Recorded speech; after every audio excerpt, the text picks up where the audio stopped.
क्या आपका फ़ोन भी कहीं आपकी बातें तो नहीं सुन रहा? जो मेरे साथ हो रहा है, क्या ये आपके साथ तो नहीं हो रहा? मैं जो बात करता हूँ, जिस बात के बारे में चर्चा करता हूँ, वो सब एड्स मेरे सामने आना शुरू हो जाते हैं। उससे जुड़ी हुई जानकारियाँ मेरे सामने आने लगती हैं। तो इसका मतलब क्या है कि मेरा फ़ोन मेरी बात को सुन रहा है। मैं जो बात कर रहा हूँ, उन बातों को सुन रहा है। तो क्या सोते समय हमें फ़ोन अपने पास रखना चाहिए? या जब हम कोई ज़रूरी बात कर रहे हैं, तो ये फ़ोन हमें अपने पास रखना चाहिए? या फिर जब हम कोई ज़रूरी बात कर रहे हैं, इस फ़ोन को कहीं दूर रखा जाए अपने से?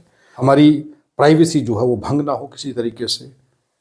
हर व्यक्ति के पास फ़ोन है और आदमी खाना भूल सकता है, ये हो सकता है, लेकिन फ़ोन छूट जाए ये नहीं हो सकता।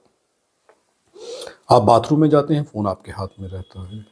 जबकि बाथरूम एक ऐसी जगह है जहाँ पर जब आप जाते हैं तो वो सबसे प्राइवेसी वाली जगह है। वहाँ पर इंसान अकेला जाता है, वहाँ पर भी फ़ोन उसके साथ जा रहा है।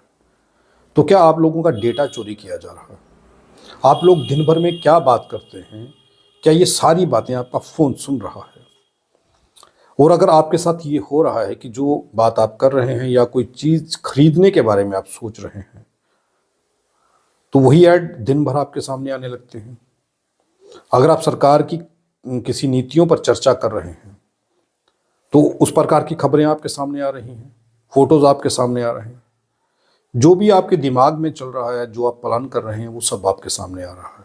अगर आप ट्रैवल करने के बारे में सोच रहे हैं, आप ये चर्चा करते हैं कि मुझे अब दिल्ली जाना है किसी काम से, पंजाब जाना है या हिमाचल जाना है, कहीं भी जाना है, तो आपके सामने टूर एंड ट्रैवल की एड्स आना शुरू हो जाती हैं, बसेस की ऐड आना शुरू हो जाती हैं, उस शहर की होटलों की तस्वीरें आपको दिखने लगती हैं। तो आप जो सोचते हैं कि अचानक हो गया, ऐसा नहीं है, इत्तेफाक नहीं है। मुझे तो ये लग रहा है कि इत्तेफाक नहीं है। आपको सावधान होना पड़ेगा, क्योंकि आपका फ़ोन आपकी बातें सुन रहा है। और ज़रूरी नहीं है कि आप कहीं जाने की चर्चा कर रहे हैं तो वो वही सुन रहा है, और वो सुनने के बाद वो आपको होटल्स की तस्वीरें भेज रहा है। अगर आप बस की चर्चा कर रहे हैं तो बस की तस्वीर आ रही है। और अगर आप ट्रेन की बात कर रहे हैं कि ट्रेन के माध्यम से जाएंगे, तो वो आपके पास विज्ञापन आपके फ़ोन पर आपके सामने आते हैं और आप सोचते हैं ये अचानक से आ गए। मैं तो यही सोच रहा था, ये इत्तेफाक कैसे हुआ? ये कोई बाबाओं का ज़माना नहीं है, बाबा आदम का ज़माना नहीं है। ये टेक्नोलॉजी का ज़माना है, और इस टेक्नोलॉजी के ज़माने में ये सब हो रहा है। और आपके फ़ोन के अंदर से क्या क्या डाटा चोरी हो रहा है, ये हम नहीं सोच सकते। टेलीकॉम कंपनियों को अब ये सोचना होगा, मोबाइल कंपनियों को ये सोचना होगा कि लोगों की प्राइवेसी के साथ खिलवाड़ ना हो। और आपको भी ये सोचना होगा कि कोई भी ऐसी एप्लीकेशन इंस्टॉल मत कीजिए जिससे आपका डेटा चोरी होने का खतरा बना रहे। जो फ़ोन के साथ एप्लीकेशंस आती हैं, आप वहीं तक सीमित रहें तो ठीक है। अलग अलग यूट्यूब पर वीडियो आते हैं कि ये वाली वीडियो ऐप डाउनलोड कर लीजिए, आपको एडिटिंग में बड़ा आसानी होगी। ये वाला ऐप डाउनलोड कर लीजिए, आपके फ़ोन में पिक्चर्स बड़े साफ़ आएंगे।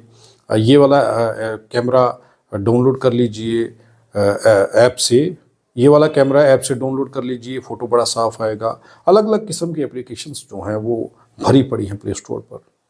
और वो एप्लीकेशन को आप अपने फ़ोन में जब डाउनलोड कर लेते हैं, उसके बाद वो अपना काम करना शुरू कर देते हैं, क्योंकि वो आपसे परमिशन मांगते हैं।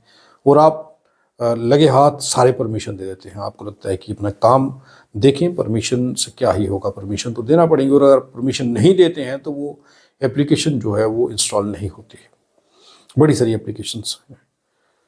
तो आप थोड़ा सावधान रहिए। कोई एप्लीकेशन अगर अपने फ़ोन में इंस्टॉल कर रहे हैं या अपने फ़ोन में कुछ इंस्टॉल कर रखा है, तो आपको ये सोचना होगा कि आपके फ़ोन से डेटा चोरी होने की संभावना बढ़ तो नहीं गई है, या फिर डेटा चोरी हो तो नहीं गया है। इसलिए हर एप्लीकेशन को डाउनलोड मत कीजिए। डाउनलोड करने से पहले सोच लीजिए, गहराई से जब उसे परमिशन देते हैं उसमें पढ़ लीजिए कि वो आपसे क्या क्या परमिशंस मांग रहा है। वो आपसे कैमरा की परमिशन मांगता है, वो माइक की परमिशन मांगता है, वो आपके फ़ोन की गैलरी के परमिशन मांगता है। और जब ये सारी परमिशंस आप दे देते हैं तो वो एप्लीकेशंस बड़ी आसानी से आपके डेटा को चोरी कर लेती है। और जब आप किसी से बात करते हैं और तब भी किसी तरीके का रिकॉर्डिंग जो है वो आपकी वो लोग डेटा के रूप में चोरी तो नहीं कर रहे जब आप अपनी कोई पर्सनल बात कर रहे हैं।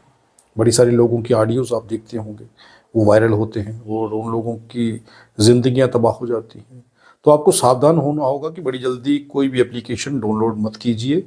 अगर कोई एप्लीकेशन डाउनलोड करते हैं पहले उसके बारे में पढ़िए क्या वो ऑथेंटिक है या नहीं है, और डाउनलोड तभी करिए और सावधान रहिए, क्योंकि आज कल जो स्कैम चल रहा है वो यही है डेटा चोरी का। और डेटा चोरी जब होती है उसके बाद में आपके लिए कितनी मुश्किल बन सकती है, कितनी परेशानियां बन सकती हैं, इसके बारे में आप सोच नहीं सकते। तो फिर से एक बार सोचिए कि क्या जब आप कुछ सोच रहे हैं या फिर कुछ बातें कर रहे हैं, अगर खाने की बातें कर रहे हैं तो रेस्टोरेंट्स के वीडियोस फोटोज़ आपके सामने आते हैं। अगर ट्रैवलिंग की बात कर रहे हैं तो ट्रैवल एजेंसियां जो हैं उनके फ़ोटोज़ या उनके कॉन्टैक्ट नंबर्स जो हैं आपके सामने स्लाइड होना शुरू हो जाते हैं। तो आपको सावधान होना होगा। जो आपके सुनने मात्र से ये सब कुछ हो सकता है, तो आपकी प्राइवेसी जो है वो भंग हो चुकी है और आपकी प्राइवेसी का फ़ायदा अब कोई और उठा सकता है, डेटा चोरी करके नुकसान आपको कर सकता है।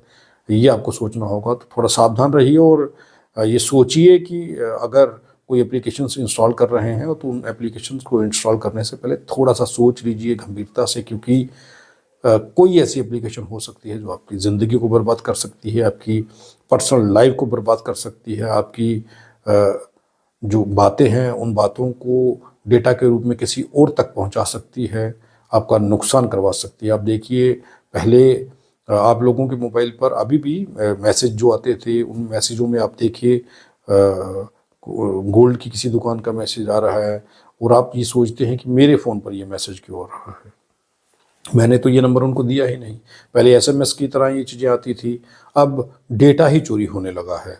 जैसे जैसे फ़ोन स्मार्ट होता जा रहा है वैसे वैसे आपकी प्राइवेसी जो है वो खतरे में आती जा रही है। तो थोड़ा ध्यान रखिए अपना और बड़ी जल्दी कोई एप्लीकेशन इंस्टॉल मत कीजिए। अगर इंस्टॉल करते हैं तो इंस्टॉल करने से पहले उसके बारे में पढ़ लीजिए जब परमिशन देते हैं, और परमिशन में जब वो चीज़ें जो परमिशंस मांगती है उस परमिशंस को पढ़िए। अगर आपको लगता है कि ये खतरा हो सकता है तो उसे इंस्टॉल मत करिए। अब हम किसी भी प्रकार का कोई विज्ञापन नहीं लेते हैं, हम आज़ाद पत्रकारिता करते हैं। अगर आप चाहते हैं कि आज़ाद पत्रकारिता जिंदा रहे तो आरटीआई इंडिया न्यूज़ का आर्थिक सहयोग करें।